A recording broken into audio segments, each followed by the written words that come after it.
Blaze TV host of Sara Gonzales Unfiltered. It was really hard. We started with a name, and then we're like, we got to find a Sara Gonzales to be able to do this show.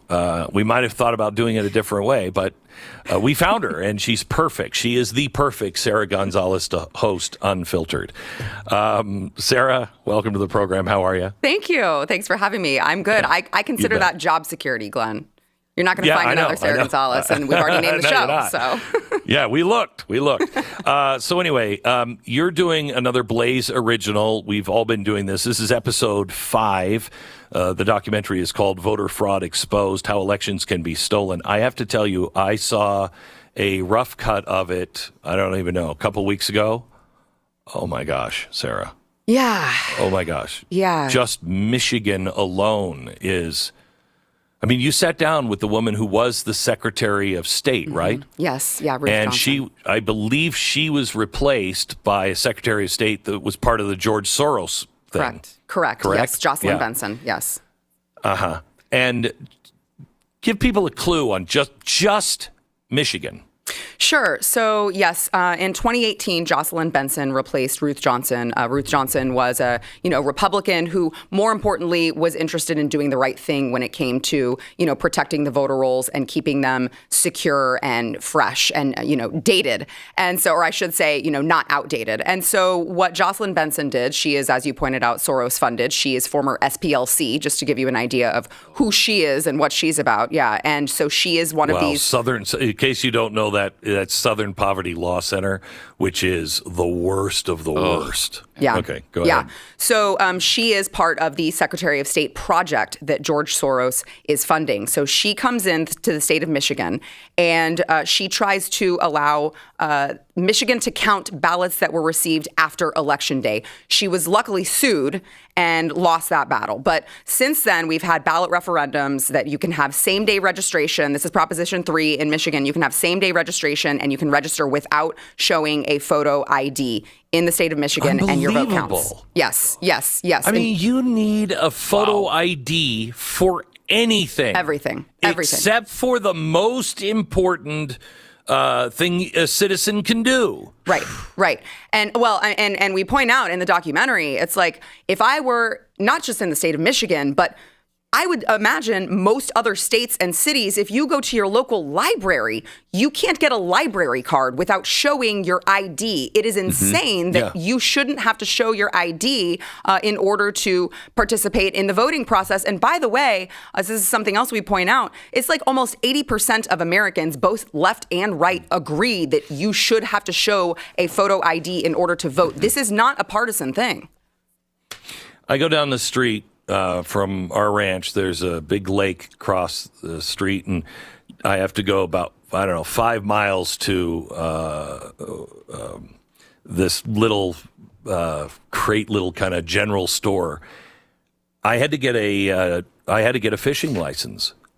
I needed ID. Everybody in there knows who I am. I needed ID to be able to get a fishing license. Did you guys see Texas Representative Wesley Hunt talk about this? No.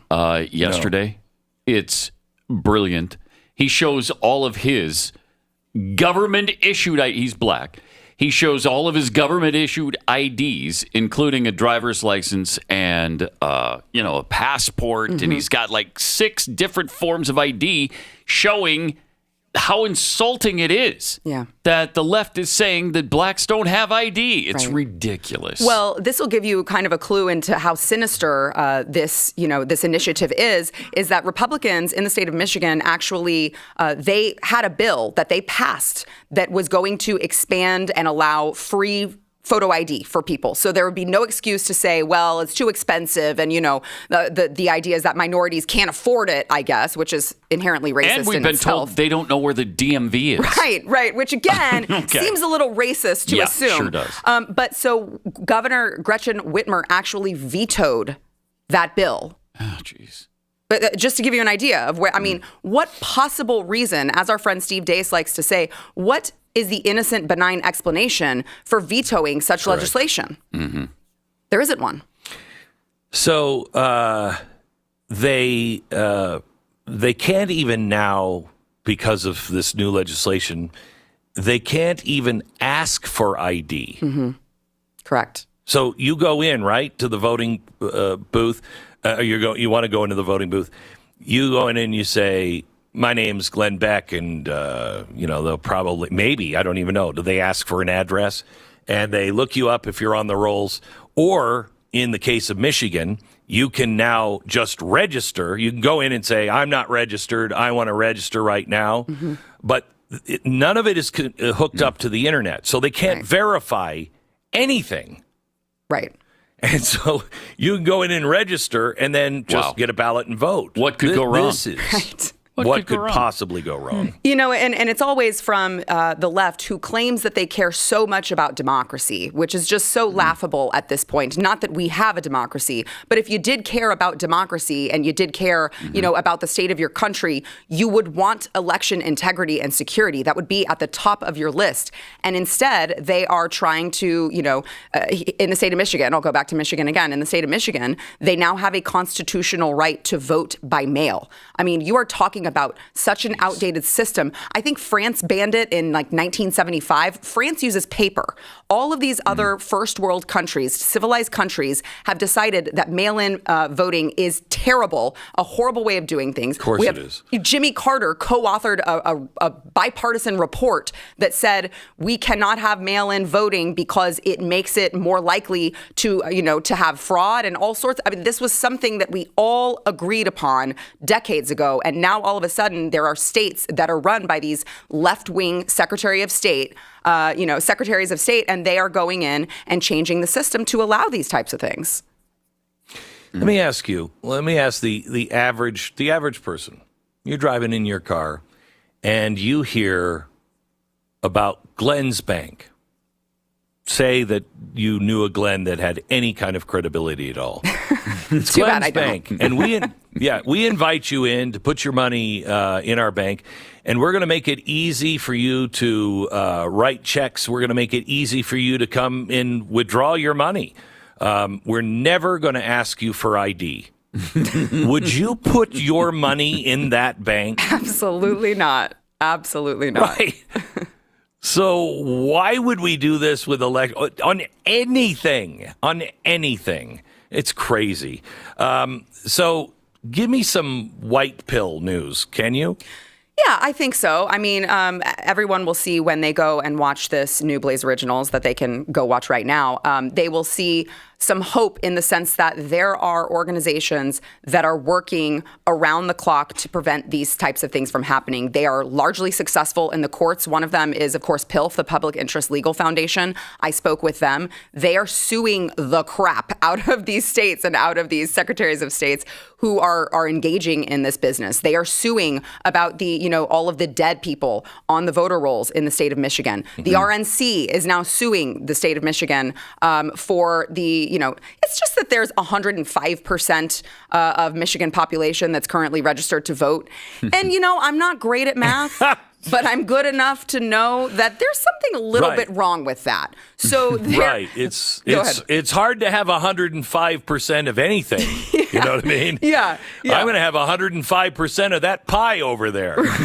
Wow. Right. That's a skill. Right. So, I mean, in talking to these experts, they say vote. Don't be discouraged and not vote, because we can still blow them out. We can still overwhelm the system, and we should. Sunlight is the best disinfectant. Knowledge is power. I mean, we are exposing these people for what they are doing, and the more exposure that we can give them, the less likely it is that they are able to just commit this in broad daylight. And like I said, we have these legal foundations who are suing these states, and in most cases, in a lot of cases, they are largely successful in that. So if Secretary of State Benson isn't going to remove dead people from her voter rolls until the courts force her to, well, you know what? At the end of the day, she's still going to be forced to remove these people. So we are making moves. We have organizations that are tackling this, but we have to expose this for what it really is.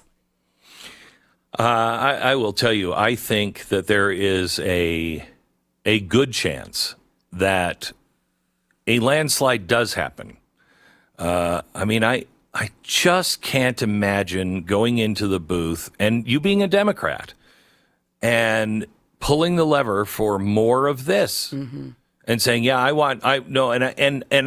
think Joe Biden is the guy to trust with possible World War III. I think he's got the economy right. I think all of the things that he has done. You might pull it for RFK Jr. or Trump, but I just cannot see people voting for him. And honestly, when people ask themselves, was I better off 4 years ago? Like a lot better off? The answer is yes. And we've always asked, I wish somebody would just run this place like a business. Well, that's what Donald Trump was doing. And look at the results until COVID happened. So go out and vote. I think if everybody, they're going to try to blackpill you. But if you don't listen to that and you go out and vote, I think the numbers will be overwhelming. But what do I know? Well, I would tell you this too, Glenn. There are certain states that have already passed election integrity, and voter security laws. So states like Georgia, Texas, Tennessee, Florida. I mean, the more states that are passing these voter integrity laws, which I know the left will tell you is racist, and they'll tell you they're not allowing you to drink water in line and all of these other lies. The fact of the matter is these are states that are making elections more secure, and we can have other states follow suit in that. All right, Blaze Original, episode number 5, Voter Fraud Exposed, How Elections Can Be Stolen. It's a new doc, and it's out now if you are a Blaze TV subscriber. If you're not, go to blazetv.com/Glenn. And what is the promo code? Is it Voter Fraud? Voter fraud, yes. Yeah, Voter Fraud. And you can watch it now. It's available on Blaze TV. Sarah, thank you so much. Thank you.